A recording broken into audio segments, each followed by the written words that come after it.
ये कहानी तहमीना की है। तहमीना एक मिडिल क्लास फैमिली से ताल्लुक़ रखती थी। बहुत ज़्यादा पैसे नहीं थे उनके पास, ना उसके अब्बा जी के पास। तहमीना की शादी का टाइम आ गया और जब शादी की तैयारियों के बारे में सोचा जा रहा था कि कैसी शादी करनी है, क्या करना है, तो तहमीना की भी ख्वाहिश थी कि उसकी दोस्तों ने आना है, तो जब वो आएँ तो आकर देखें कि क्या आलीशान शादी की है। और साथ में तहमीना के अब्बा जी की भी यही ख्वाहिश थी कि बड़ी ज़बरदस्त शादी होनी चाहिए, सारे रिश्तेदारों को पता चलना चाहिए, लड़के वालों के ऊपर भी थोड़ी धौंस जमनी चाहिए कि ऐसी शादी की है तो वैसी शादी की है। खैर इसी चक्कर में तहमीना की शादी बहुत लेविश करने की कोशिश की गई। हर चीज़ बड़ी ज़बरदस्त, 700-800 बंदे का खाना है, डेकोर के ऊपर लाखों रुपए लगे हैं, फ़ोटोग्राफ़र्स बहुत अच्छे मंगवाए, मेकअप 2-2 ढाई-ढाई लाख का करवाया गया। लेकिन ये सारा कुछ तहमीना के अब्बा जी ने पैसे उधार लेकर किया। जब शादी हो गई, शादी के कुछ अरसे बाद तहमीना के अब्बू को स्ट्रेस होना शुरू हो गया कि अब पैसे वापस कैसे देने हैं। लेनदारों ने दरवाज़े खटखटाने शुरू कर दिए और इसी स्ट्रेस की वजह से उनका काम भी छूट गया। वो बिस्तर पर आ गए। तहमीना भी बहुत परेशान थी। उधार मांगने वाले लोग आ रहे थे घर। फिर तहमीना ने अपने खावंद से बात की कि अब क्या करें, कैसे इस मसले को हल करें, तुम्हारे पास कोई पैसे हैं तो दो ताकि इस चीज़ को सही हो। जिसकी वजह से तहमीना और उसके शोहर में भी मसले पैदा होने शुरू हो गए कि तहमीना के खावंद ने भी कहा कि अगर नहीं अफोर्ड कर सकते थे तो क्या ज़रूरत थी इतनी महंगी शादी करने की, इतना पैसा लगाने की, और उससे ताने पड़ना शुरू हो गए। जिसकी वजह से उनका आपसी रिश्ता बहुत ज़्यादा ख़राब हो गया और साथ में तहमीना के अब्बू भी इसी स्ट्रेस में रहते रहते दुनिया से चले गए। और पूरा घर एक महंगी शादी के चक्कर में पूरा का पूरा घर तबाह हो गया। और उस महंगी शादी में भी क्या था, पैसे उड़ाए जा रहे हैं, वेलें हो रही हैं, पता नहीं क्या क्या हो रहा है। लेकिन बस यही दिखावा, यही सब कुछ आजकल हर घर को लेकर बैठा हुआ है। हर शादी लेविश से लेविश करने की कोशिश में, एक दूसरे से मुकाबलाबाजी की कोशिश में सब कुछ तबाह होता जा रहा है, रिश्ते तबाह होते जा रहे हैं। लेकिन इसको हम देख ही नहीं रहे, बल्कि जो शादी कर रहे होते हैं उनको आसपास वाले भी और ज़्यादा प्रेशर दे रहे होते हैं कि ऐसी शादी करो या वैसी शादी करो। ये बात मेरे बारे में बहुत कम लोग जानते हैं कि मेरा इवेंट प्लानिंग का भी बिज़नेस है। मेरी कंपनी है जो कि कॉर्पोरेट इवेंट्स भी करवाती है और शादियां भी करवाती है। तो जब भी शादियों के क्लाइंट्स हमारे पास आते हैं, मैं ख़ुद उनको ये चीज़ें बताता हूँ कि नहीं, आपको फ़लानी चीज़ की ज़रूरत नहीं है, ये आप एम ही कर रहे हैं, इसका कोई फ़ायदा नहीं है, ये एक्स्ट्रा है या इस तरह उस तरह है। लेकिन फिर उनकी तरफ देखते हुए कि इनके ऊपर इतना प्रेशर है कि इन्होंने ऐसा शो ऑफ़ करना है, वैसा शो ऑफ़ करना है, हम भी चुप हो जाते हैं कि ठीक है, अब वो नहीं जो मान रहे।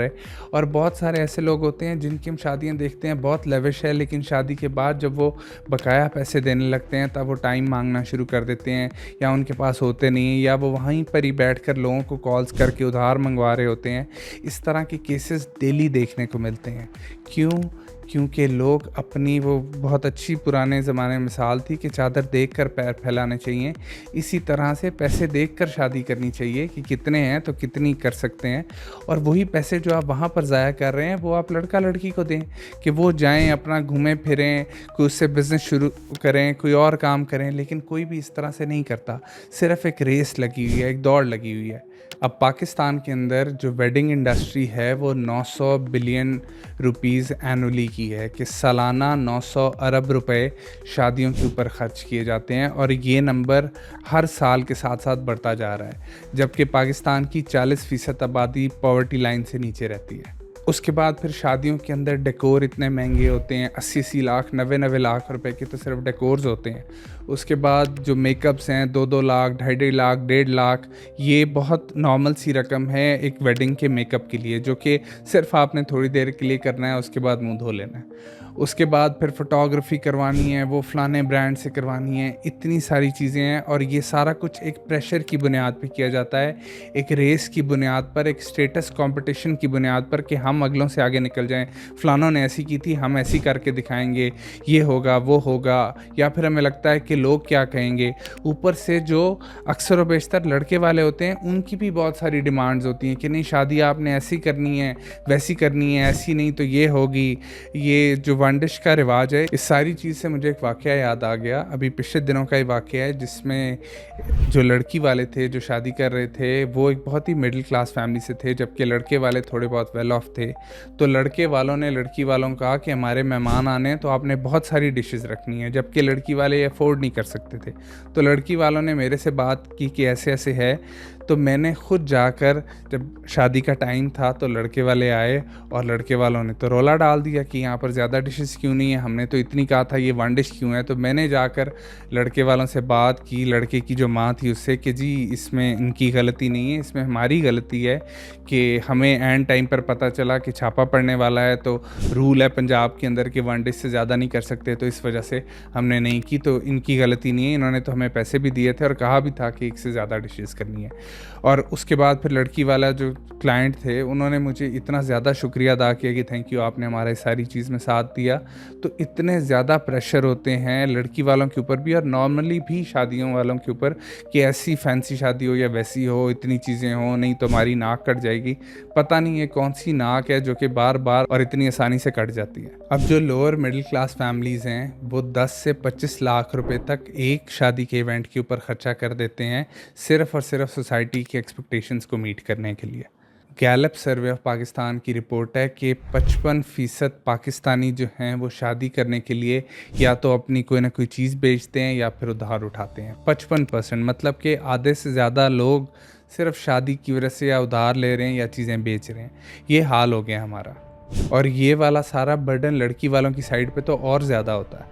इस शादी के एक दिन की खातिर साला साल के उधार, साला साल के मसले, साला साल की परेशानियां हम अपने सर पे पाल लेते हैं।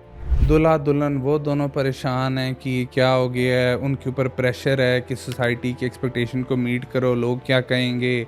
माँ बाप परेशान हैं, एनजाइटी डिप्रेशन में जा रहे हैं। बच्ची की या बच्चे की शादी है, उस पर खुश नहीं हो रहे बल्कि पैसा जमा करने की कोशिशें कर रहे हैं, परेशान हुए फिर रहे हैं। इवन डाइवोर्स रेट भी इंक्रीज़ हो गया है सिर्फ इस वजह से कि जो आप अपनी फाइनेंशियल फाउंडेशन शुरू में दिखाते हैं वो आगे जाकर नहीं होती, तो बाद में तलाक़ें हो जाती हैं, क्योंकि शादी पे बहुत ज़्यादा शो ऑफ करके दिखाया जा रहा होता है कि हम तो बहुत अमीर है। इस्लाम ने भी हमें हमेशा यही encourage किया है कि सिंपल शादियां करें, खूबसूरत शादियां करें, लोन के बगैर वाली शादियां करें। लेकिन हमने शादियों को एक अपनी ईगो का टेस्ट बना दिया है बजाय एक इबादत के, जबकि ये तो एक इबादत है। इसे खूबसूरती से अच्छे तरीके से करना चाहिए जिसमें आपको ज़हनी सुकून हो, आप खुश हों। देखिए, लोग आपसे कभी भी नहीं खुश होंगे। आप चाहे अपनी 8 करोड़ की भी शादी कर देंगे ना, फिर भी लोग उनमें से होंगे वो कहेंगे यार मीठे में ना फ़लानी कमी रह गई थी, या मीठा ज़्यादा डाल दिया था, या सालन में नमक ज़्यादा हो गया था, या मसाले कम थे। ये सारी बातें, ये सारी चीज़ें ये आपको फिर भी सुनने को मिलेंगी ही। और अगर आप ये सोच रहे हैं कि लोग कहेंगे कि इसने यार सबसे ज़बरदस्त शादी की है, तो ऐसा बिल्कुल भी नहीं होगा। कोई ना कोई ऐसा लाजमी होगा जिसने आपसे बेहतर शादी की होगी। तो इसलिए उस रेस में भागने का फ़ायदा ही नहीं है जिसमें अरबों लोग भाग रहे हैं और किसी न किसी ने आपसे आगे लाजमी होना है। तो इसलिए अपने लिए सुकून पैदा करें, अपनी ज़हनी जो है वो तसल्ली रखें, खुशी खुशी शादी अटेंड करें। ये एक मौका है जिसमें सब ने मिलना है, सब ने इकट्ठे होना है, तो इसको खुशी का मौका रहने दें। इसको एक बोझ, एक टेंशन ना बनाएं अपने लिए। उसके बाद अब तो ये अजीब से कल्चर आ गए हैं कि कवाली नाइट होनी है, उसके ऊपर लाखों रुपए वेल करने में लगाने हैं, इतना इतना महंगा सिंगर बुलाना है, फिर बारात के अंदर वो 50-50 गाड़ियां रेंट पे लेनी है, 15 लिमोजीन ले रहे हैं तो 10 लैंड क्रूज़र ले रहे हैं और इतने गार्ड भी साथ रेंट पर ले रहे हैं। उसके बाद फिर जब घर पहुंचते हैं तो वहाँ पर पुरानी गाड़ी खड़ी होती है जिसकी बैटरी भी नहीं चल रही, जिसके टायर भी कमज़ोर हैं, लेकिन उसको ठीक करने पे पैसे नहीं लगाने, या उसको बेच के कोई बेहतर गाड़ी लेकर बारात पे ले जाएं, लेकिन वो नहीं करना। 10-10, 15-15 लाख रुपया रेंट दे देना है। और फिर उसके बाद हम सोचें कि शादी में बहुत बरकत हो, हर चीज़ बहुत अच्छी हो, तो ऐसे नहीं होता। आप किसको दिखाने के लिए कर रहे हैं? जिन 2 लोगों की शादी है उन 2 की ही रहने दें। ये क्यों पूरे शहर की शादी बना रहे हैं और क्या चीज़ दिखा रहे हैं? हर बंदे को पता होता है कि आपके पास कितने पैसे हैं, कितने नहीं हैं, आपका सोशल स्टेटस क्या है, क्या नहीं है। ये सारी चीज़ें किराए पर ले लेकर लोगों को दिखाने से आपका कोई स्टेटस चेंज नहीं हो जाएगा या आपको इज़्ज़त नहीं मिलना शुरू हो जाएगी। वो एक आधे दिन की इज़्ज़त होगी और जिसके बाद फिर सिर्फ ज़िल्लत ही ज़िल्लत होगी कि लोग कहेंगे फ़लाने के पैसे देने हैं, फ़लाने के भी देने हैं, या फ़लानी चीज़ भी बेच दी, फ़लानी बेच दी। आम तौर पे तो लोग रेंट की गाड़ियाँ लेने के लिए बारात पे अपनी जो असल गाड़ी होती है वो भी बेच देते हैं और उन पैसों से एक दिन के लिए रेंट पे गाड़ियाँ ले लेते हैं। तो इसलिए अपनी शादियों को सिंपल रखें। गवर्नमेंट्स को भी चाहिए और से और ज़्यादा से ज़्यादा रिस्ट्रिक्शंस लगाएं। ये वेलों को स्पेशली बैन करें। ये पैसे फेंकने वाला क्या रिवाज है? क्यों पैसे ज़मीन में पैरों तरह रुल रहे हों? ये तो एक रिस्क है जो अल्लाह की तरफ से आया है। इसकी इतनी तस्लील कभी भी नहीं होनी चाहिए। उसके बाद फिर किसी के ब्लैकमेल में ना आएँ, कोई इस तरह के इमोशनल प्रेशर ना रखें, सोसाइटल प्रेशर ना रखें। किसी को कोई फ़र्क नहीं पड़ता किसने शादी पे कितना पैसा लगाया, किसने क्या किया। ये सारी चीज़ें बहुत आर्ज़ी होती हैं। अपनी खुद खुशी रखें, अपने बच्चों को खुश रखें। वही पैसा उठा के उन्हें दें, उनसे कहें जाओ दुनिया घूमो, जाओ कारोबार शुरू करो, जाओ ये करो, वो करो। उनकी खुशी का सोचें, अपने इस तरह के चक्करों में ना पड़े रहें। और इन्हीं चक्करों की वजह से ही फिर जाकर आप बच्चों की शादियाँ भी इतनी डिले कर देते हैं कि उनका शादी का अरमान ही ख़त्म हो जाता है कि जब तक उतने पैसे नहीं जुड़ जाएंगे तब तक हमने शादी नहीं करनी। तो खुदारा इन सारी चीज़ों के बारे में गौर से सोचें और तसल्ली से काम करें इस चीज़ के ऊपर। सिंपल शादियाँ रखें, खुशी वाली शादियाँ रखें। इन सारे प्रेशर को, इन सारी टेंशनों को छोड़ दें।